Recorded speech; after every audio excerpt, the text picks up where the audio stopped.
Hey, welcome to Playing for Keeps, the show where we take a deep dive into dating, love, relationships, sex, and attachment theory. Your host, DJ, will be hosting Dating Chronicles, where she has guests come on the show and give a funny, crazy, or romantic dating story.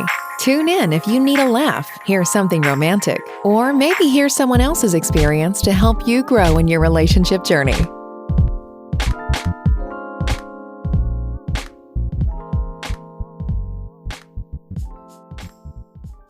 Hey everybody, it's your girl DJ with Playing for Keeps podcast, and today we have a special guest for Dating Chronicles.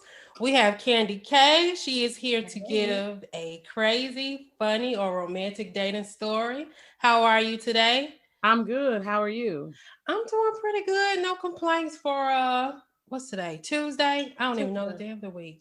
Lord, they all running together. They going fast, but they running together. I understand. Right. It's January. It's already the end. It feel like we just started. That's what it feel like to me. Right. We got a good start to January, I think. So I think that, you think so? Madam Vice, we got a Madam Vice President. That's a fact. That's a fact. When you look at it that way, but then you look at all the other stuff. I don't know. I've had a crazy month. So okay. Let me not look at it in a personal standpoint. Let me look at it overall. See, I have too, but we gotta find the light at the end of the tunnel. Like after 2020, that's a fact. We need to always look for the positive because because if we don't, we'll get weighed down by the negativity. That's a fact. We just gotta be like, you know what? We got a black president, vice president. She look like us. Everybody on their chucks and pearls. Like she got a whole movement going. Yes. Did you see that? Going timeline full of young girls who are inspired and motivated with t-shirts, and we can tell our black daughters, you can be the vice president, you can be the president. We can tell our sons, you can be Obama, right. You can be the, so I kind of like have taken on that, like I am not going to get inundated with the foolishness. I'm not going to like let my bad days outweigh the good days. We just have to find some good in all of this craziness. That's a fact. I definitely agree with you there. So I'm not going to look at just my personal little world. I'm going to look at it just at an overall standpoint. You're absolutely right. Going to another topic. I'm loving the lipstick. Like, thank you. What's the brand? Like, thank you, girl. This is a mix of Lip Bar and I think a cheap Merlot color that I use from like Target. I picked up because my Lip Bar purple. I'm like purple is my signature lip color, and the light wasn't working, so I mixed them together, and that's what I came out with. I like that. It's very pretty on you. I just had to put that out there. Thank you, sis. Yes, girl. We gotta sprinkle that black girl magic to each other. You threw it, I caught it. we gotta live our life. We gotta like find something to like. You got your podcast rolling. You got good quality shows on there. So thank you. I appreciate that. I really do. I know I enjoyed the one that you sent me. I got a lot of good tidbits from it. I'll probably share with you. I know the advice you gave 5 points about, you were talking about situationships. I didn't catch your what was your was he a guest or is he like he's your my co-host? He's my brother. Okay, he's funny as hell. I didn't catch his name though. He talks super fast. He's a comedian, aka the Fat Mamba. Yes, he's a comedian. Okay, the Fat Mamba. I didn't catch his name, and I rewinded the beginning about 3 times. I'm sorry, I could not catch his name. But the 5 points that you gave, one of the points. So when you were talking about basically dealing with a situationship, or you the second person or whatever. I was in a situation where I was getting confused because, and this is me personally, the guy was hitting me up all the time, like on some, and I didn't set boundaries. Mm-hmm. And when you were talking about setting boundaries, it created dialogue for me in a way. So if I don't never want to get in a situation like that again, but if I would know how to set a boundary. What you said was, basically when it comes to a guy, like say he already got somebody, but he hitting you up every day and he acting like a boyfriend, but he really not, it can kind of confuse a girl, like what you were saying. And I don't know if you were in a situation like that, but you were talking about how you as a woman would need to set boundaries so your feelings don't get caught up in it. But I know that advice helped me in that particular episode. That stuck out for me. And then I know I shot the episode to my friend who's in a situation like that. The guy is not with anybody, but he's kind of dragging her along. And I don't know if she's listened to it yet, but I think that episode with you and your brother would help her out a lot. So you had a lot of great content in that episode, and I know I was going to go back and listen to more of your episodes on my free time. So I did want to just give you a shout out for that. Yeah. Thank you. Yeah, I'm not gonna say I've been, well, I guess I have been in a couple of situationships, but my freshman year in college like kind of taught me how to navigate that world with men, right? Like I think that was my introduction. And because I have very close bonds with the men in my family. So my male cousins have kind of been my guide. And I happen to be, in college, like me and my cousins went to college together. So we were there. And then like one of my best friends, he was also my cousin. So I've kind of watched men navigate relationships to understand that they really do what they want to do. We are the ones with boundaries. We're, we tell ourselves, well, you can't do this, or you can't sleep with this person because of the name calling. And then we turn around and we allow them to do what they want to do because we don't have any boundaries. We don't say no. We don't, we get shamed for everything we do. So a lot of my tips kind of come from just navigating situations for men, and women will get mad when I tell them certain stuff, but the reality of the situation is like, you need to know what you're doing and why you're doing it. That's a fact. So I know for me, and I think it's sad that like listening to what I said helped me at this age. It kind of rung a bell for me just a week ago. I didn't have boundaries at all, probably up until about a year and a half ago. And just thinking back on that certain situation that I was in and just wondering why I was so confused in that particular situation, it hit home for me. And I think that's what it is with a lot of females. They don't know how to set boundaries. And I think they have this pick me type of vibe too that goes along with that. But setting boundaries, I think, definitely would help not get the lines crossed, So that definitely helped me, and I hope to give you feedback whenever my friend listens to the episode, because I think that episode would help her between the both of you guys talking about that. But anyway, on to Dating Chronicles, where you give a crazy, funny, or romantic dating story. What do you have for us today? Okay, well, since we already talking about like entanglements, that's the new word. Like it went from homie lover friends to friends with benefits to situationships to now they're just, according to Jada Pinkett Smith, they're entanglements. Like, I really like the word though. Like it does, like, right? Really, what is it? We're entangled in these situations where they really don't make sense. So I have been entangled, and let me see. I want to be as good as some of those detailed stories because your people tell good detailed stories, like reading a novel. Some of them, not all of them. Yeah, some of them are really good episode. Okay. Yeah. Let me see how I can make this really good. So, there was this guy that I met in high school. We were really, really good friends, and he would always like hit on me, even then. But at that time I had a boyfriend. So, you're 15, 16 years old and you like, I'm committed. Like, this is my boyfriend. I'm not going to do that. But at this time, this dude is like the guy. He is the football player on the football team. He's the basketball team. He's on the baseball team. And I play ball. So we kind of got that common link. So we had class together. He like writes poetry and he writes letters back and forth. And he was a junior at that time. Okay. But I'm like, all that's cute, but I got a boyfriend. So somehow I hooked him up with the girl who was my best friend at that time. And, years passed, we graduated from high school, going off into my sophomore year of college. He and I kind of like got back in touch or whatever.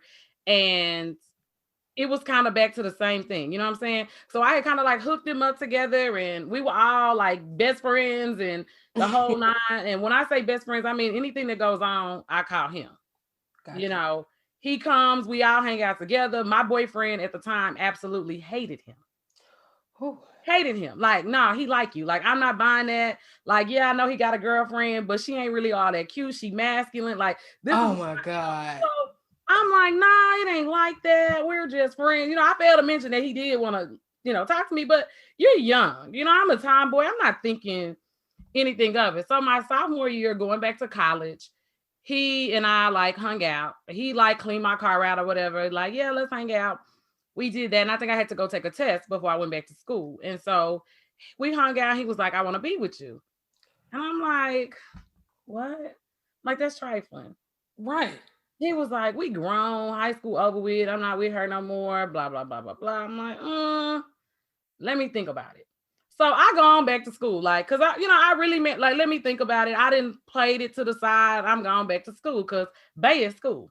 Like, I go with 6'5", 215 pounds, dark skin, chocolate goddess that plays football, at college. And, like, I don't need you. Like, you cute and all, but you was high school. You know what I'm saying? So, right.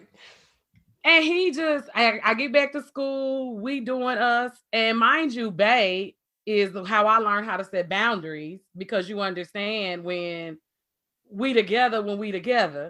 Okay. And anytime we not together, he doing kind of what he want to do. So I either can sit here and look crazy, or I'm going to do what I want to do. And when we together, we together. So that I coined that motto for college. Like, your boyfriend is everybody's boyfriend at the collegiate level, because they're doing what they want to do. They're experimenting, they're growing. Mm-hmm.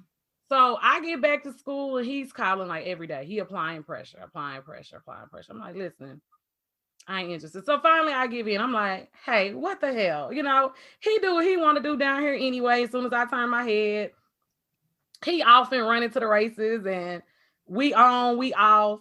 What is it going to hurt? Yeah. So I get involved. I got 2 boyfriends now. Oh shit. Okay? I got 2 boyfriends, and with the 2 boyfriends, bring it back, they got the same name, spelled differently. Wait, what? Giving you exclusive content before the book drops. Yes, they got the exact same names. Yo, that's crazy. So I'm on the foolishness, right? And I live with my cousin, so then I'm kind of protected because they know what's going on. So, I live with my female cousin and my male cousin, and they like, you a mess, but we ain't judging you. So, I go home on Fridays, so he was like really, really clingy. I go home on Fridays because he's like, I want you to come to Dallas. Because I'm from Dallas. I go home on Fridays, but I turn around, come back on Saturday because they play football on Saturdays. So I'm going to be at the football game. Like, I'm going to be back. So we do that from August to December. So in December, Boo at home is like, okay, well, I'm going to come back. I'm going to go to school. He didn't sit out, and I'm like, listen, what are you doing? You at home. You're not doing nothing. You work this little bitty job. Like, what is up with school? I'm going to go back to school. I'm like, okay. He was like, well, I'm going to come down there and play football. What? Wait, hold on now. Did you tell him you had a football boyfriend? No. Oh, I'm thinking he knew the deal. Like, what you doing? Okay. No. So he had a clue, but he didn't know. So he's like, he didn't hype me up, right? Because he's a habitual liar. And so I'm like, okay, cool. So he was like, I'm going to come down there and stay with you for a week. We're going to go see what's going on in school. So I'm like, okay, it's before school start, because I'm like in organizations. We got an apartment on campus, so we go back early anyway. Like, oh, we at home. My parents like, oh, no, I gotta go back to school. I pay rent. Like, that was our thing. Okay. So I get back to school and he's driving my car because he didn't drove back. And as soon as we pull up in the parking lot, Bay is outside. No. Because he stayed in the corner apartment around the corner from me. And so I had to pass his house to go home. And so he sees my car because me and my cousin have the same type of car, different colors. He sees my car and he like grabs onto the door handle. And I'm like, wait, what? Was dude in the car? Oh my, other Bay's in the car. You know what I'm saying? Whole Bay's in the car. College Bay is like, he sees my car. Like, why you didn't stop? Like, what's up with that? And we had been texting because I got a 2-way, like, right? That's how old I am. If you remember Genuines and they hit me on the 2-way. So I had a 2-way, he had been 2-waying me. So he 2-waying me in the car now. Like, he didn't got back and he 2-waying me like, what's up? So I'm like, this fool, I go tell my cousins, I'm like, listen, this fool see me. He about to come around this corner. He about to come knock on this door. So I go ahead and get in the bathroom. I'm like, hey, let's go take a shower. He beating on the window. I can hear him beating on the window. He's beating on the door. And my cousin was like, she's not here. He was like, bro, you're lying. Like, I just seen her car come. Who in her car? That's her car. It's parked in her parking spot. So we get through the night. I'm like, okay, he ain't completely blew up the spot. They done took the phone off the hood. Like, wow. It's epic foolishness at this point. So I'm like, okay, how do I get through 4 days of this? And, you know, if he decides he's going to come to school, get enrolled in, I'm going to have to make a decision. Right. Because they was coming to live with me. That was the reason for him coming to school. What? So the next day we on campus, we going through the process. We didn't talk to the football coaches. We've done all these things. So I'm coming out of the financial aid building and he's outside because I needed to handle my money. If you go to the HBCU, you know, they mess up your money sometimes. Yeah. So I come out of the building. Boyfriend from home is like sitting on the step. He's walking in. There's nowhere for me to go.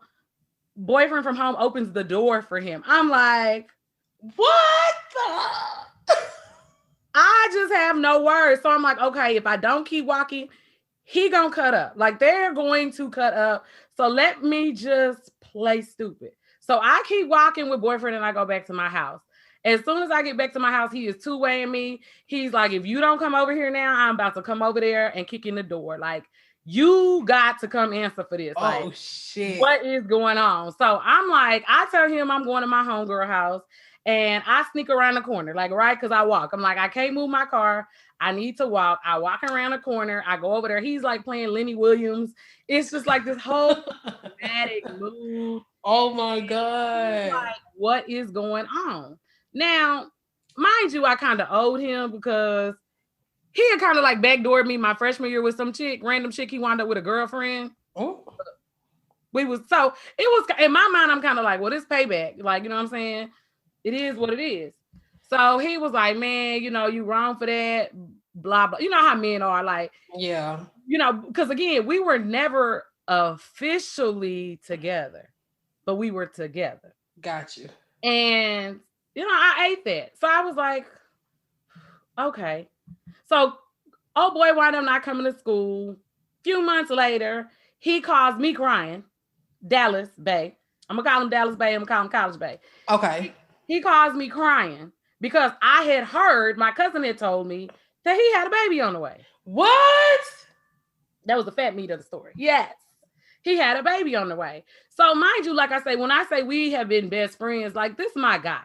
It's really like anything I can talk to him about anything. The whole him and College Bay run in. He like, I know who that was. Like, you know, when he decided not to come to school, that's why I didn't come to school because you wasn't gonna have me fighting every single day, making a fool of me. Like, hey, okay, whatever. So I asked him about the baby. Of course, nah, I ain't got no baby. Like, do you have a baby on the way? Nah. He calls me crying. Oh, I got my son. I got a son. He almost died, and I'm sorry I lied to you. Wow. This is days before I come home from spring break. I never forget because his baby is 18 now. Like, wow. I'm like, okay, you know. He was like, "You gonna leave me now?" I'm thinking to myself, you convenient. So we stay together. We stayed together through that until that summer when I came home. And that summer I was like, I was done. Right. Now, the fast forward, because I've been both of these people's girlfriends. Fast forward 2009-ish. We get back together in 2006 when I moved back home. So me and, you know, hometown babe, we back together. High school babe, we back together or whatever. And everything good, you know, his son, we in a relationship. And somehow in this time, I find myself in a situationship with College Bay. Again? He got a girlfriend. Yeah. So I was now engaged. We're fixing our lives and we're adulting and we're raising a family. And somehow, you know, we're together. I mean, things were decent for about 2.5, almost 3 years. Wow. You know, I'm like, okay, I forgave you. I was doing stuff, you were doing stuff. And yeah, somehow in between, I wound up back with College Bay in an entanglement because he had a fiance. I had a fiance and we were entangled. And we were literally I literally went back and forth between the two of them. And not always like sexual at one time. Like, you know, we were protected, trying to do the right thing. But I just wound up in situationships with the two of them for years, like probably about 16 years. Wow. And so that's why I tell people set clear boundaries. Because if at that point, like I tell people, even when I talk to them, like it became a game between us. Like that's our mess. And so if you don't set boundaries as women, you kind of get into other people's mess, right, that you don't even know exists. So yeah, that was our relationship, dating, triangle. Yeah, they've had crosswords, the whole nine. And College Bay is my rider because he gonna be like, what? No, I know her and her sister and a cousin and a friend. Like we're never tossing each other under the bus. Like, right. So yeah, I got a story too. So I got good advice now, but I've done some, you know, I've been that girl too. Gotcha. Okay, so how did it end? Like you said, they express words to each other, all this stuff. How did it end? Like, did you just decide like I'm done with this? Let me walk away? Yeah, because of the bound. Like it was well, okay. So I'm gonna go ahead and tell you here because I'm in the process of writing a book. But okay. Homeboy and I had been back together after that, right? So we were engaged, we broke up because of all kinds of stuff. Like he's just a liar. You ever met a person that's a decent person, but your lies are too much? Like I have a similar story to yours, so I know exactly. Yeah, and so when I say he's a good guy, he is a decent man. We just literally don't belong together because the two things that are his worst qualities are qualities that I cannot live with in a marriage. Gotcha. So I called off the marriage the first time. The second time we tried again, I was like, okay, I'm gonna marry him this time. And after a year, you see those same bad behavior problems. And so we were together at that time to only find out. Now, first time it was a baby. You think the second go around, what else can he do? Right. Well, we're going to save that for the dun, dun, dun. We're going to save that. So basically something else happened with him for why it didn't work out. We're going to save that for your book because we definitely going to put that out there where the audience can find you, all of that stuff. Yeah. Wow. So I know you talk about, you know, setting boundaries was definitely a lesson for you. Is that the only lesson you think you learned? I know that's a pretty big one. And when you normally do set boundaries, it does keep you out of a lot of entanglements and issues. But would you say you learned anything else? Or can you go into detail on just how you would set boundaries, like in the future, say if you were to run into a situation like that again? Consistency. You know, one of the things outside of those situations with other people, you've probably got you got one chance to show me who you are. So with setting boundaries, it's like watching people's behavior patterns. If you say you're going to call me and I don't hear from you for 2 or 3 days, I'm done. And I tell people, one of the other things that I learned with boundaries as women is once we walk away from some of these men, we should never go back. We should never go back because it allows that cycle to continue, you know, and it's a lot of love there. You know, it's a lot of love there between both of them. You know, they call and they're going to check on me. You know, as you say, it's been a rough year. I hear from them regularly, weekly. They gonna call and see, you know, you good. What's up? Can I see you? How are you doing? Whatever. But if I could go back and give advice to 18-year-old me, it would be, you know, because I'm at College Bay at 17. It would be once it's done, when he called back, don't answer. Don't play the back and forth game. Because when we allow ourselves to get in those games with them, they just continue because there's no breaking point. So we get comfortable and we familiarize ourselves with the bad behavior. And then, you know, our bad behavior becomes a part of it because I'm not innocent. Like I had 2 whole boyfriends. Like, you know, I'm not sitting up here, you know, and I'm not sitting up here saying it's their fault. I'm saying I didn't have boundaries. I didn't cut relationships off when there was the baby and I was done the first time. I should have been done because he had trifling behavior. Right. I saw the good in him instead of seeing he's going to do something else trifling. Gotcha. You know, not that he's not a good man. So setting boundaries, seeing people for who they are, paying attention to their environment. Where do they come from? And I know it sounds like old, but when you stop and you think about it, like there were some things like the last time we like broke up the engagement, I stopped talking to his whole family because I saw behaviors that I didn't feel were acceptable for my life. So people sometimes are used to being mistreated in their family. They're used to people doing trifling things to them. So they feel like it's okay. And they think that, oh, well, you love me, so you should ride with me. I hate that. I really do. I hate that. But in the same thing that they dish out to you, they probably wouldn't accept it if you did it. Oh no. And it hurts. Like, right? Yeah. That's his cringe point. Like, you don't know how much I loved you. Well, right. You know how you want to be loved. And love languages, right? I'm big on love languages now. That's what I realized with him. You know, he was, you know, my ex-fiance he taught me how to love, to really like express myself and open up and not have the barriers and the boundaries. But he wanted me to love him in his love language. And I didn't speak that love language. So I think that once we understand as women, what is your love language? What do you need? You know, men need affirmation. We're not taught that a lot of times growing up. We're taught that he's a man. He's supposed to be a man. But what does a man look like? And so the affirmation part, you know, and this is a man that's extremely talented. Like this man can cut your hair and do your tattoo and smoke a cigarette while flipping meat on the grill and working on your car and help me take down my weave. Like he is a very, very talented individual. But when times get tough, he has a tendency to lay down. So he can't figure out how to stand back up once life kicks him. For me, you know, especially as women, we've been taught we don't have a choice but to get up and fight. Right. So, you know, I don't understand you laying down because I'm like, why you being trifling? Like, get up. You sorry. What you doing? You know, like you messing with our money. You got a child. You got child support. Like this is me and he's needing, oh, babe, you're great.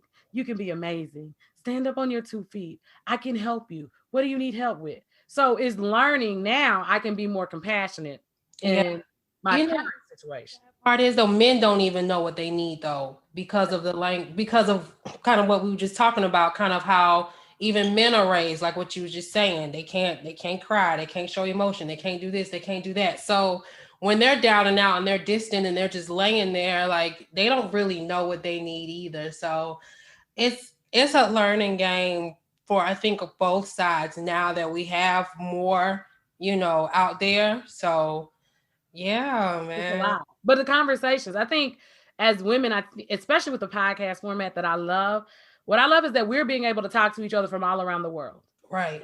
And I think because it helps me when I talk to other women, and other women will be like, you know, when your girls call you, or other women will be like, girl, you did all that. And I'm like, oh, maybe I'm a little trifling. Like I also had to get to that point of acknowledging you're wrong. You know, you can set boundaries, you can know your love language, but do you acknowledge what you do that's wrong? Because sometimes as women, we got to be honest, we don't like to eat our share of the bad. Like I said, I know that my language was abusive. Like now I know. Then, you know, when he would do things to make me mad, or, you know, even if when we were together, just us, and you're still cheating, like I'm like, you stupid, da da da da da da da da. Now I'm rolling back going, you know, and I've apologized. Like, you know what? I apologize for talking to you in that way. I apologize for disrespecting you in that way, because I never talked to anybody else the way that I talked to him. He just brought out that out of you. Crazy. Yeah. I mean, he brought out the crazy in me. He brought out the psycho in me. And so I saw myself in that situation. And that's why I got out, like doing things that could get me a felony. Like, you doing this, and then I'm running up on, like, it was just, that was my first experience, even of being in relationships. But that was my first experience where it was like psychotic behavior. And even though we knew each other, we've been together before, I had to dial back, like going forward for myself. So when we set boundaries for other people, we got to set boundaries for ourselves. I also tell women it's important to keep your hands to yourself. Very. I don't care what the old rules is about a man. It's very important. Very. I agree 110% on that. because we can't win. And once you start that behavior, you know, once the violence starts, how can you decide when it's too much violence? Right. That's when I go back to boundaries. And I think in our culture, I know my cousins roughed me up. So to me, it was just like, oh, okay, we fighting. Like, that ain't it. And I see a lot of women where I like, see, you know, I'll go back to the Evelyn Lozada situation, right? If you watch Basketball Wives, her and Chad Johnson, when he headbutted her, and you come across tables and you've been aggressive to other people. So if we have these relationships with other people where we're being aggressive, we're aggressive in our personal relationships too. Right. And when you allow this, if you take that out of a man, or a man knows that he can disrespect you in that way, or he has to disrespect you back because you put your hands on him, you're creating turbulence. Both parties. Okay. We have to teach, and I've been guilty of this. Like, we don't get to slap men because we mad. We just don't get to do it, ladies. We've got to, you know, if he makes you mad enough to hit him, that's also probably a sign to leave. Definitely. That's probably, you know, not the man for you. So we've got to keep our hands to ourselves, because once violence starts, there's no cutoff. And if you hit him, you know, I see these people go, well, you know, then he slapped me, and then now you calling the police, but you hit him first. We introduce, you know what I'm saying? We cannot introduce violence into our situations, and the back and forth with other women. I think that's another thing that I've learned. Even in my situations, right? Because I dated, he was a liar and a cheater. I was a liar and a cheater. You know, you know, but women, like for me, I had boundaries. If I was with somebody else, they knew, like, don't call my main. You know, right. Like, we're together, don't do that. But women, we've got to stop being mad at each other. Like, that's boundaries that you also need to set for yourself. If a woman calls you and tells you that she's sleeping with your man, 9 times out of 10, she probably is. Those are just facts. It's just facts. Yes. It's fact. You have 2 options. You can stay or you can leave. Now, if you stay, that's fine. But why are you going to keep going back and forth with her? Because you know he's going to tell you what he want to tell you today, and he's going to go over there and he's going to sleep with her in 2 days when you're not mad no more. But set your boundaries. If you're going to stay, because I'm not judging you. Men are going to cheat. If we leave every time a man cheats, we're going to be leaving all the time. Especially in the first part of your 20s, when we don't always deal with men that are of caliber either, sometimes as women. Yeah. You know, and even, you know, even for my ladies that date ladies, right? Because when we're in partnerships, I have female friends that are, as I tell them, y'all date questionable women. Like, you know, even, you know, like, girl, why is you going with this girl? You know, my 25-year-old friends, why are you dating a 30-year-old woman that got 3 kids and just had a husband yesterday? You know, so we date as women, whether we're dating men or we're dating other women, we have a tendency to date questionable people. Own that about your characteristics. Let me ask you this, what would you, now with your knowledge, what would you say is not questionable? Like, I think you gave a good example with the lady and with the 2 ladies, like a younger girl dating somebody older with 3 kids and they just had a husband. That's a good example. But what's questionable to you? Drug dealers, right? I've had some of those in the past. Like, you know, and it's young, and that's why I say my message is for young women 18 to 60, right? Ladies, it's a large span of us. 18 is cute, but they go to jail or they die. That's what happens with drug dealers that get money.